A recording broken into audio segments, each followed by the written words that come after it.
Senhora Secretária de Estado, muito obrigado pela sua presença, por ter aceito o nosso convite. O Global Compact é uma rede mundial, como sabe. Nós aqui em Portugal temos uma percentagem agradável da economia, à volta de 180 empresas, mas do PIB é mais de 50%. E seria bem mais se as empresas do Global Compact, noutros países que têm cá filiais, também fossem consideradas na nossa rede. Isto é um problema típico dos países que têm muitas multinacionais, de facto têm uma presença do Global Compact bastante maior do que aquilo que aparece registado. O que aparece registado são as empresas que são incorporadas em Portugal. Mas, por exemplo, ainda há pouco tive do Corte Inglês, que é um nosso membro em Espanha e que aqui em Portugal é nosso amigo, protocolado, mas não pertence à nossa rede.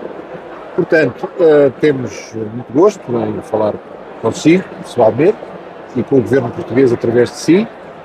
Os temas que propusemos para serem abordados nesta pequena conversa são pelo lado de juventude, que eu sei que é um tema que lhe é extraordinariamente querido, não é? Dado o seu mas não muito longo de tempo, mas o seu longo período de trabalho nessa área. Também um bocadinho da igualdade de género, porque estamos na tecnologia, e na tecnologia continua a haver um grande déficit da presença de talento feminino, infelizmente. Na Europa estima-se que há à volta de 80% de homens no talento tecnológico e apenas 20% de mulheres. Portanto, estamos todos a fazer um grande esforço para atrair mais raparigas para esta área, que implica vencerem a prova da matemática, que é sempre, mas que é vital neste caso.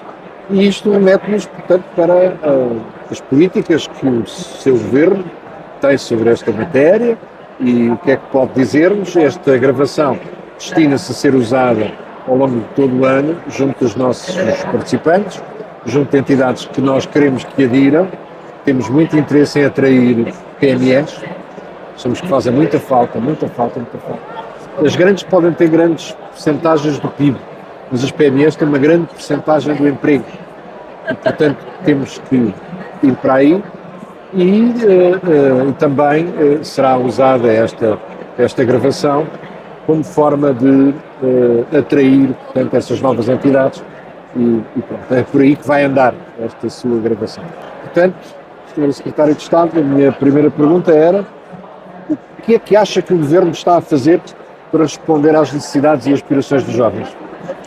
Em primeiro lugar, quero-lhe agradecer, em meu nome pessoal, enquanto Secretário de Estado adjunta para a Igualdade, e também em nome do Governo, o facto de nos ter convidado a estar presentes aqui neste vosso palco na Web Summit, onde a UN Global Compact também está a representar Portugal como representante do nosso país nesta rede mundial que é Global Compact.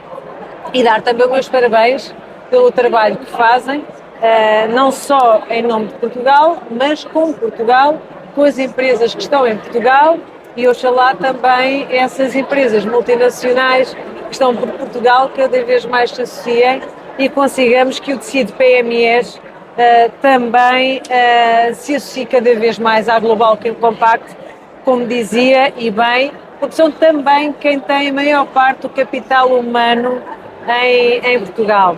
Começando pela parte da nossa conversa, pela parte das políticas de juventude e aquilo que em Portugal estamos a fazer para os jovens, para a juventude portuguesa. Eu diria que queremos fazer para os jovens, mas queremos fazer com os jovens, essencialmente. Aquilo que tem vindo a público nestes praticamente 7 meses de governo têm sido as principais medidas que o nosso governo tem anunciado de forma a reter aquele que é o capital mais bem preparado, capital humano de uma nova geração que continua a sair em busca também de melhores qualidades de vida, sobretudo melhores remunerações, melhores incentivos que há países lá fora que dão e que nós estamos a tentar também não acompanhar da mesma forma, mas com aquilo que nos é possível. Aquilo que tem sido considerado para muitos e aos olhos de muitos como um custo e um peso no nosso orçamento, ao nosso governo, e para nós que fazemos parte desta equipa, que estamos empenhados em vencer este desafio, é visto como um investimento. Estas nossas medidas, e que estão refletidas no orçamento para 2025, são vistas não como um custo, mas como um investimento. Ou seja, não só a medida conhecida do IRS jovem, mas também as medidas para a habitação, desde os emolamentos, a isenção do IMT, entre todas as outras que têm sido muito divulgadas, publicitadas e debatidas também na praça pública, têm um fim que é que os jovens que estão a entrar no mercado de trabalho, que estão a começar a sua vida, retenham no final do mês uma coisa que se chama mais liquidez, que lhes permita também criar a sua independência e o seu processo de emancipação.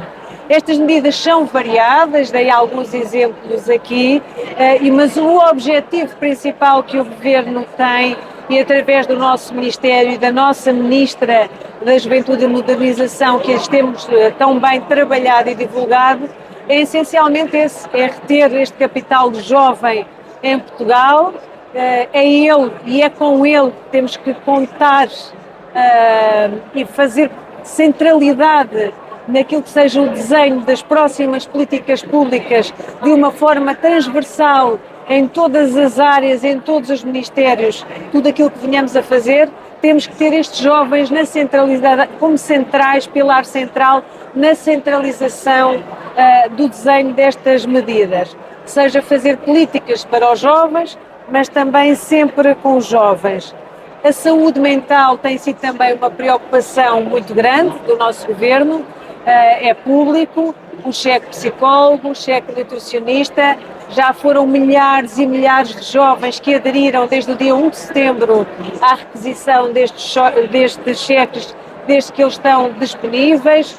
O Porta 65 também, são as medidas para não só a aquisição, como falava, da primeira habitação, mas também para o arrendamento jovem. Até há pouco tempo era obrigatório um jovem que quisesse arrendar através do Porta 65 uma casa, apresentar um contrato no mínimo de 6 meses. Portanto, que tivesse pelo menos há 6 meses no mercado de trabalho. Portanto, um jovem que começa a trabalhar ou que vem para a faculdade não tem essa possibilidade. Essa foi uma das situações que conseguimos resolver, foi um dos entraves que conseguimos retirar para que seja mais acessível aos jovens também esta política do acesso à possibilidade de poderem ter mais acessos para a habitação. O acesso ao ensino superior passa muito exatamente também pela habitação e o acesso à rentabilidade e ao poder de arrendamento. Como sabe, tem sido uma das medidas que nos temos fixado muito, tem sido trabalhado o aumento do número de camas disponíveis de acesso aos estudantes do ensino superior, porque no ponto de partida conta muito quem tem capacidade para ter financiamento e capacidade financeira para ter uma casa, um quarto, para poder permanecer no ensino ao acesso superior. E esse é também, no nosso ponto de partida, um ponto que divide e que leva depois também ao abandono durante o ensino superior. Depois, outro ponto essencial é o envolvimento dos jovens cada vez mais na participação cívica, na vida associativa. Os últimos estudos de Mais do que Nunca dizem-nos que os jovens cada vez mais estão envolvidos e querem participar. Não se revê nas formas que nos últimos anos lhes temos apresentado de como devem participar. Os jovens, com aquilo que é a globalidade e este mundo global das novas tecnologias e da acessibilidade e da inteligência artificial, facilmente desbravam e encontram uma forma, um propósito em que participam ativamente, em que eles desenham essa forma de participação. Também nós queremos repensar essa forma que o Estado deve oferecer aos jovens de se poderem associar e participar. O Instituto Português da Juventude e do Desporto tem uma série de programas para os jovens se associarem, participarem, serem voluntários, mas estamos neste momento também a rever estes programas para ir de encontro a estas novas formas de participação dos jovens e que elas sejam também uma forma de criar consciência cívica dos jovens a fazerem parte do seu país e a construírem o seu país também segundo os seus propósitos e os seus objetivos. Esse é também um dos objetivos que temos. E para isso estamos a planear e a refazer e a desenhar um novo plano de ação para a juventude. Este Plano Nacional para a Juventude está a ser desenhado com os jovens, não é só para os jovens, mas com os jovens. Realizámos há cerca de menos de um mês um Conselho Nacional, um Conselho Consultivo para a Juventude em Portugal, onde tem assento todas as plataformas representativas e associações de diversos índoles da juventude organizada em Portugal. E agora vamos partir para a segunda fase, também a trabalhar com os jovens em todo o território nacional e falamos também no território nacional das nossas ilhas, que também serão eles a definir os eixos estratégicos destas orientações estratégicas interministeriais daquilo que será o Plano Nacional para a Juventude em Portugal. E, portanto, estamos também a cumprir aquilo que é a Agenda do Futuro das Nações Unidas. A Agenda do Futuro das Nações Unidas tem um repto, que é não construir para os jovens, mas construir com os jovens e colocar a juventude na centralidade das políticas que, direta ou indiretamente, lhes vão dizer respeito. E este é um dos pontos assentes deste governo na construção das políticas de juventude, que é ajudar a emancipar, é reter este talento jovem, é criar espaço para os que quiserem voltar, poderem voltar, e é desenhar com os jovens que cá estão este novo país nas diversas áreas que lhes dizem respeito. Muito bem, pois não esperava outra coisa.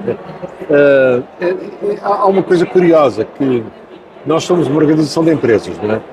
O Global Compact é a única iniciativa das Nações Unidas para empresas e que é dirigida por empresas e pelo secretário-geral das Nações Unidas, claro, mas o board é composto por empresas. E uma das coisas que nós verificamos no nosso país é que a tecnologia veio resolver um bocadinho a necessidade dos jovens saírem.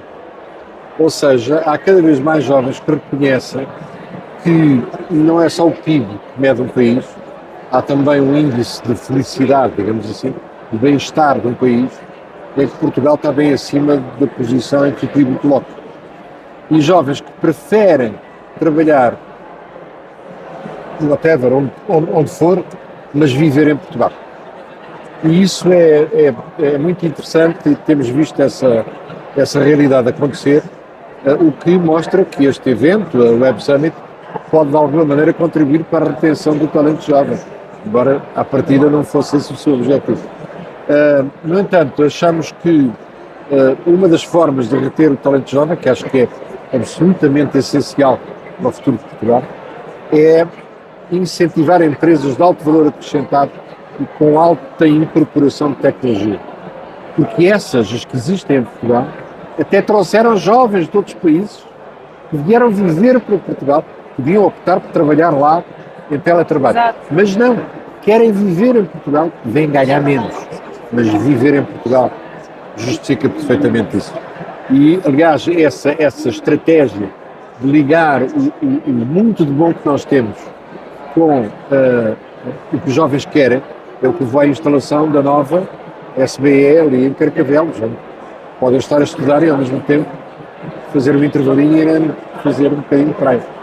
Isto acho que é sagaz e acho que é algo que o Governo também está com certeza a contemplar, não é?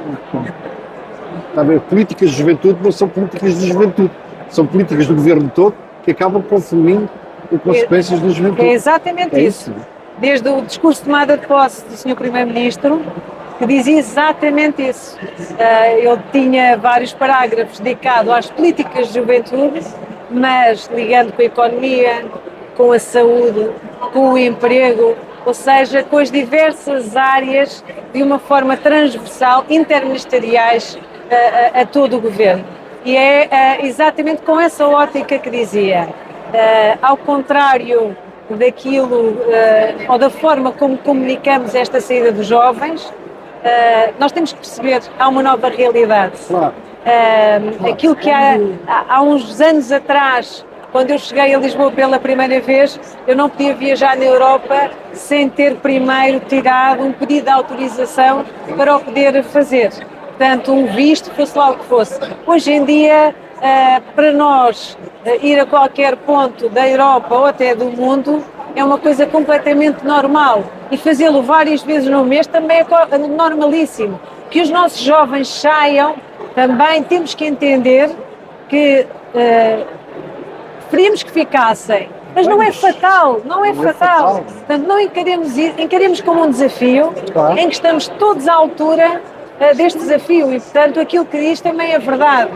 Felizmente nós estamos num país que reúne como poucos essas características todas, não só a característica do tempo, também é importante, da segurança, do português, do ser português, a forma de ser português e a forma como qualquer empresa de qualquer índole que chega a Portugal, e sobretudo aquelas que têm um grande aporte de novas tecnologias, encontram facilmente espaço para prosperarem no nosso país, é exatamente essa a resposta. E nós temos grandes exemplos, podemos não querer aqui citá-los, mas desde a Microsoft, a Google, desenvolverem em Portugal os seus centros de desenvolvimento, tendo trazido jovens e muita mão de obra jovem para o nosso país, mesmo vindo ganhar menos, é exemplo disso. Temos que saber tirar partido também disso. Não vejamos só tudo como uma desgraça. Portanto, nós estamos numa nova era, e eu acho que temos que viver esta nova era com positividade. Temos que olhar, eu costumo dar muitas vezes este exemplo, os carros têm sempre um retrovisor que é mais pequenino que o para-brisas. Olhemos para o passado para nos orientar, não é? Se olharmos para o passado para orientar a grande oportunidade desta janela que se abre de condução de futuro, e que os jovens, deixar uma nota, que os jovens são sem sombra de dúvida um dos pilares essenciais, porque são eles que vão fazer parte e sustentar todos os pilares de uma sociedade no futuro. Os jovens que são hoje já essa responsabilidade, mas no dia de hoje é a nossa obrigação também construir sociedades sustentáveis do ponto de vista intergeracional. Ou seja, quero dizer com isto, criar consciência nestas novas gerações e nas diferentes gerações dentro das novas gerações, que quem faz e faz há mais tempo, quem tem mais experiência, junto com ousadia característica destas novas gerações, se juntarmos isto, temos um match perfeito para ajudar a construir um país mais sustentável, sobretudo do ponto de vista de capital humano. A intergeracionalidade pode ser aqui um ponto fulcral em todas as áreas também e todos os setores de desenvolvimento do nosso país. Muito bem, gosto muito disso.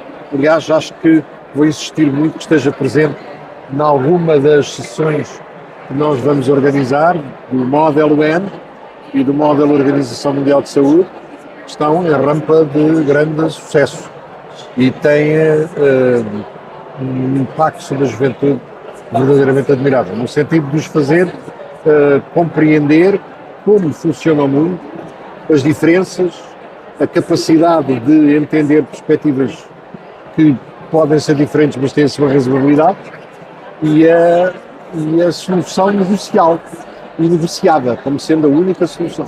No entanto, eu não queria terminar esta conversa consigo sem fazermos uma referência àquilo que é a grande esperança de tornar a Europa mais competitiva.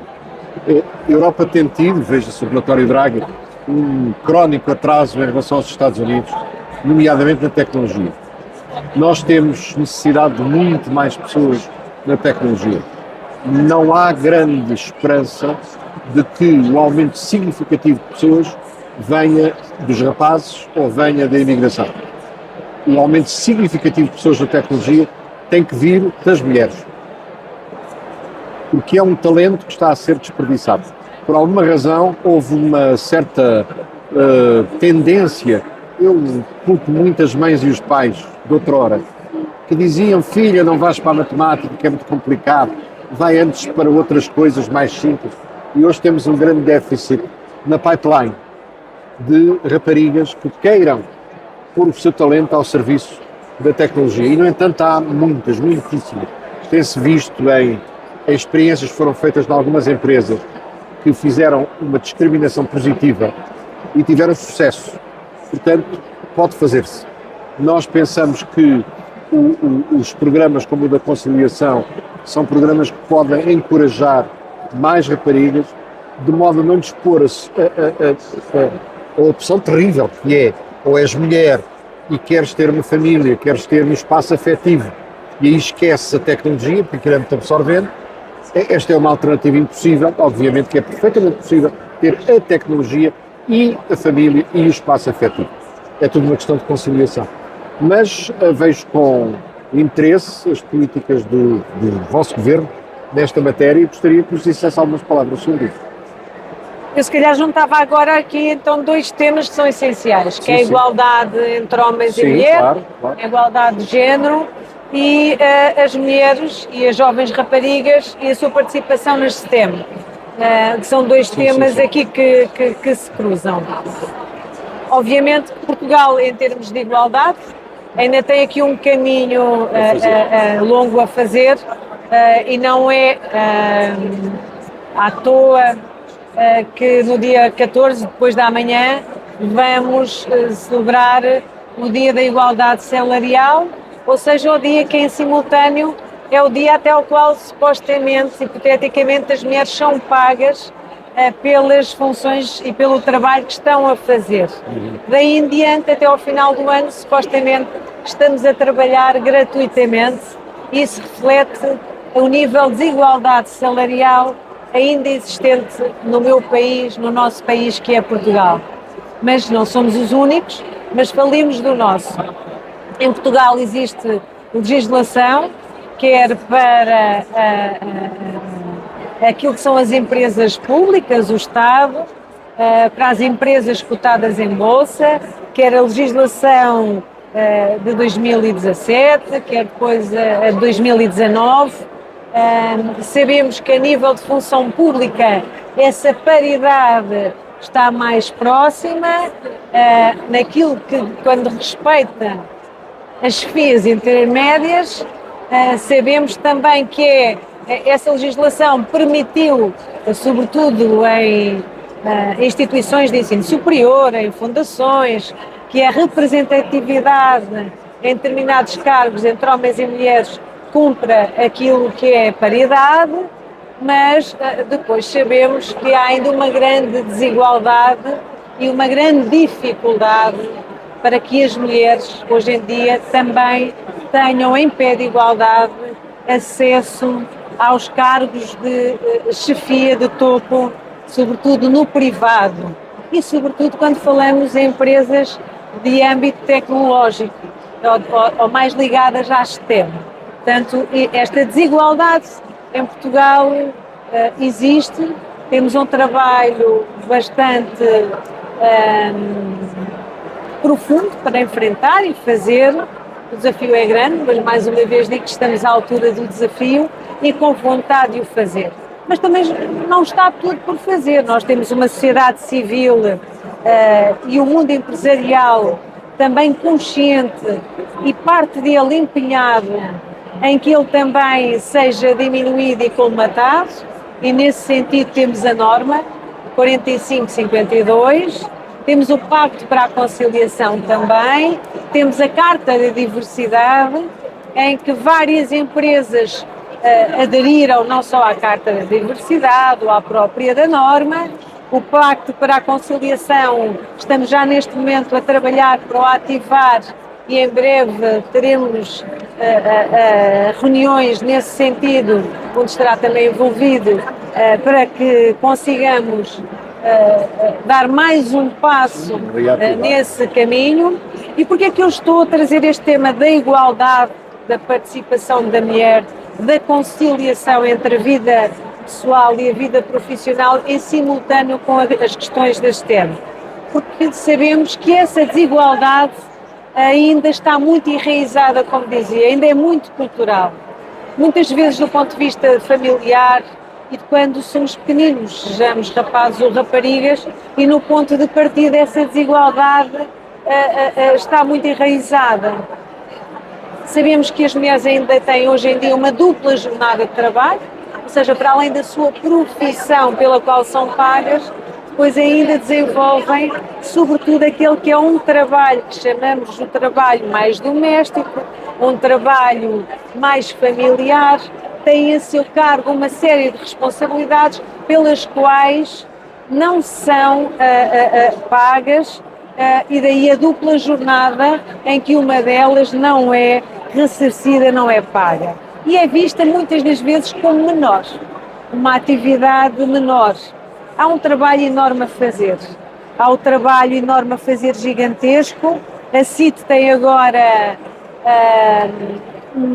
uma campanha, um projeto, vamos ver o resultado, vamos ver se essa campanha tem aderência, que é ser cuidador por um dia, que é desafiar sobretudo os homens a terem também esse papel na família, na comunidade, esse segundo papel que a mulher tem, para além da sua vida profissional, e começarmos a partilhar de forma igual essa responsabilidade. Que a sociedade não veja isso como um papel menor que aquele homem está a desenvolver ou a desempenhar, muito pelo contrário. O cuidar da sua comunidade, o cuidar da sua família, o ter um papel também de líder dentro daquilo que é muitas das vezes o nosso pilar essencial, também tem que ser valorizado e têm que ser também os homens a ajudar a desempenhar esse papel, mas comecemos também a fazê-lo através das nossas empresas. Portanto, as empresas, quer na norma para a conciliação, no pacto, na carta de diversidade, tem que haver aqui também um novo olhar sobre esta nova forma de estar e esta nova forma de participação em comunidade, em família e em sociedade. Para quê? Para terminarmos ou irmos a um certo estigma, eu chamava-lhe um estereótipo, em que o homem não cuida da família, a mulher cuida da família, e para conseguirmos diminuir e desmontar este estereótipo, nós temos que ter todas as gerações de rapazes, de homens, de líderes, no masculino, a participar também neste processo. Depois há um outro processo que era aquele que abordava, que é a participação das mulheres em campos de ação, muitas das vezes profissionais, que nós olhamos e achamos que, em primeiro lugar, estiveram sempre dirigidos ao masculino, ou porque os homens tinham mais capacidades cognitivas, ou porque tinham determinadas capacidades que os levavam mais para as áreas científicas das STEM, das matemáticas, ou até mesmo, como o Mário disse, as famílias incentivavam muitas das vezes, desde pequeninas, desde as gerações, em que as jovens raparigas não fossem para essas áreas e fossem para áreas muito mais características do feminino. Eu diria, e tendo por base conhecimento hoje em dia de estudos e científico, que há várias situações que contribuíram para que Portugal não tenha tantas mulheres ainda a participar, não só no topo, mas também em empresas ligadas às STEM, às STEAM e às áreas científicas no geral. A primeira é no ponto de partida, e abordámos esse ponto de partida em que há uma abordagem logo diferente. E depois a segunda é exatamente combater esse estigma do acesso. O acesso às STEAM e a participar às STEAM não podemos escamotear isto, nem criar uma cortina de fumo para dispersar igual para todos. Há experiências em Portugal bem recentes da sociedade civil e apoiadas por empresas privadas A nível de inovação social, foram projetos apoiados com fundos de inovação social, em que empresas privadas quiseram associar, e dou-lhe um exemplo, o programa O Teu Futuro no Alentejo, mas como também o programa O Teu Futuro nas escolas TEP em todas as regiões norte, em que primeiro formaram os professores que quiseram aderir, e no programa O Teu Futuro no Alentejo envolveu quase toda a comunidade escolar, quase todos os agrupamentos do Alentejo, e num ano letivo cerca de 5.000 crianças, jovens, rapazes e raparigas estiveram a programar.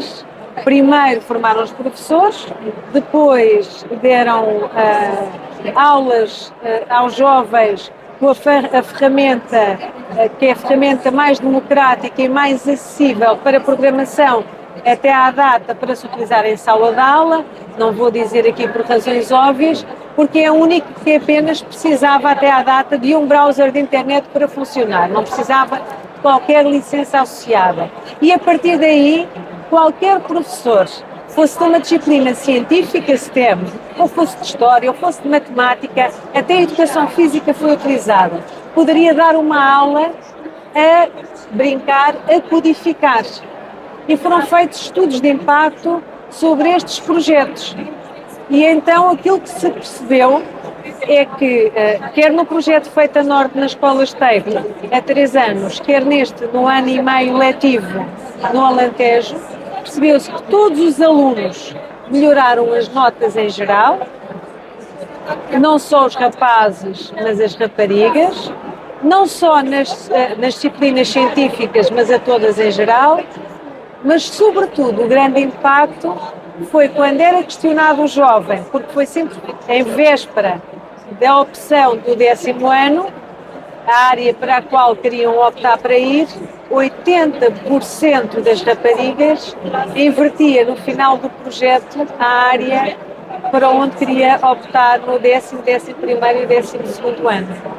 E isso viu-se mais naqueles projetos de inovação social, no Make Code, foi feito há 3 anos no norte do país, em que acompanhou o 7º, 8º e o 9º ano, em que as entrevistas feitas às mesmas jovens raparigas e rapazes que estavam certos que queriam ir para as áreas de humanísticas porque queriam fugir às matemáticas, passado 3 anos a aprender de uma forma holística, todas as turmas eram obrigadas por passar ou seja, a inteligência artificial, a inovação, as novas ferramentas, a tecnologia não trazem um mundo novo que assusta, obviamente. Naturalmente. Mas se nós soubermos tirar o melhor partido dele para a sociedade, e este é um exemplo prático, em que a sociedade civil, quando faz e faz bem, quando as empresas aprendem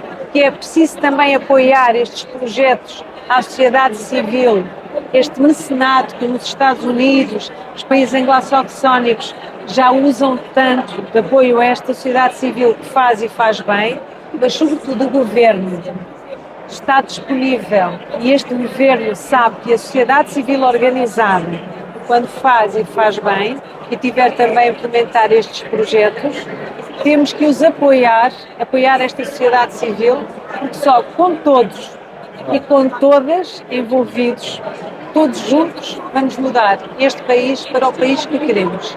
Um país mais sustentável a todos os níveis.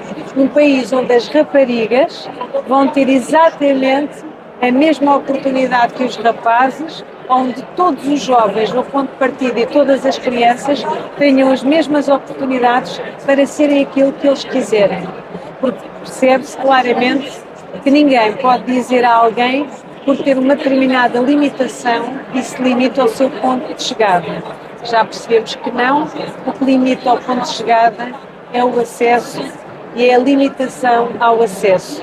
Muito em breve, o nosso Ministério, a Senhora Ministra da Juventude, da Modernização e, por consequência, também da Igualdade, irá anunciar novas medidas para a inclusão, para a acessibilidade e para que o ponto de partida seja igual para todos, mas sobretudo para todas as jovens raparigas em Portugal, sobretudo nas STEM. Este é também uma das grandes preocupações que o nosso Ministério tem, que o nosso Governo tem e que eu própria também estou muito empenhada neste trabalho. Bem, Sra. Secretária de Estado, eu gostava de ter mais tempo, não há dúvida que das suas palavras retém-se a ideia, temos de começar pequenino, como diz o povo, muito bem, pequenino é que se torce o pepino. Exatamente. E portanto é isso, temos que pensar muito longe, como se fôssemos eternos, mas viver cada dia como se fosse o último, não é? Exatamente. Uma grande frase da sabedoria oriental. Agradeço-lhe muito. Obrigada. Este seu contributo vai evidentemente viver nas nossas redes durante os próximos anos e espero que seja inspirador para muitas pessoas, para muitas empresas, e é isso que nós queremos ser. Queremos ser uma organização sob a bandeira das Nações Unidas, inspirar mais igualdade, mais oportunidades, com respeito pela diferença. A diferença é fundamental, ainda bem que há diferença entre nós. Mas com a ambição de um dia este discurso ser para todo mundo. Exatamente. Quem sabe, ainda a vejo em algum cargo mundial. Nunca se sabe. Nunca se sabe. Para já não faz parte da minha ambição. Está bem, Nunca se sabe. mas logo se vê. Muito Senhora Secretária de obrigada, Estado, foi um gosto enorme. Obrigado.